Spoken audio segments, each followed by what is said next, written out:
And now, what could be a dream come true for anyone who dreads parking their car? It's the car that parks itself, thanks to a new cutting-edge technology.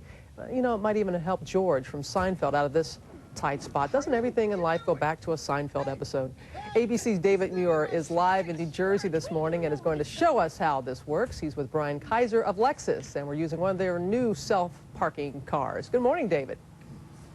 Robin, are you trying to tell me I drive like George? Who knows? Not this morning.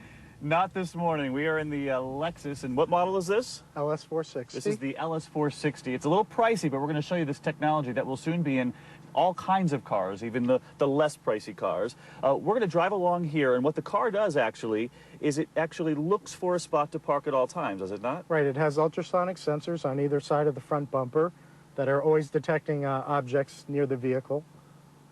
So and right it's now, always looking, so it's sensing this spot that we're passing right now. Exactly.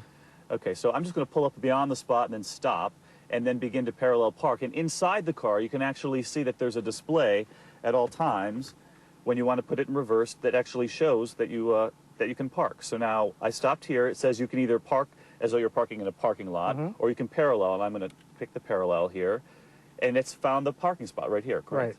It shows a green box where it thinks you want to put the vehicle. So I'm ready to park. I hit Exactly. OK. You hit the OK button. At this point, you want to take your hands off the wheel. Completely off the wheel. Right.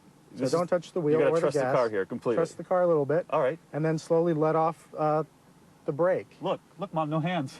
And the car will move itself. This is unbelievable. So the steering wheel is actually turning on its own here as the car parks. Now, is there anything that the car will stop doing this while I'm actually backing up? You're really in control yourself with the brake, but if you touch the wheel or touch the gas, it'll disengage the system. And if I go too fast? If you go too fast, it'll give you a warning that you're going too fast and ask you to get back on the brake. See, right now it says speed is too fast, so I'll just slow it down a little bit. But it's actually parking itself as we're going backwards here. And then it will actually tell... The guidance is finished. She says the guidance is finished. It tells you you're done, so and then you just have to put it into drive. Into drive, and then I just do this one final step myself. Pull up a little bit. And that's it. How'd I do?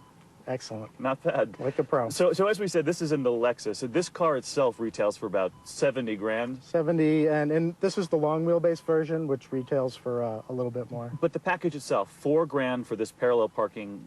Right. It comes packaged with other options, so the total package is about $4,000 or $5,000. But we should also point out that already in Japan, the Toyota Prius, the Toyota Corolla has this technology. Both cars do. Right. It's been working in Japan for a couple of years now. We're introducing it in North America in this vehicle, but as with most new technologies, you can expect it to come down to the other lower price vehicles in the future. All right. And I should ask you, how much room do you need in between cars? Because I know, living in New York City, bumper parking is a sport. Right, exactly. So how much do you need for clearance? You need at least 2 feet on each side, so about 4 total feet. And I've read some research that when you're actually on an incline or a hill, the system doesn't necessarily react to that. Right. If you have to back up a hill to actually park, it's not going to let you because it uses the engine idle speed to actually get the car in reverse. Well, great. Brian Kaiser of Lexus, thanks so much. Thanks, Dave. All right, finally, I hope, Robin, this shows that you'll let me drive your car. I can handle it. You're no George Costanza, I will say that about you, Dave. But could you ask him, will it be available for other cars? I know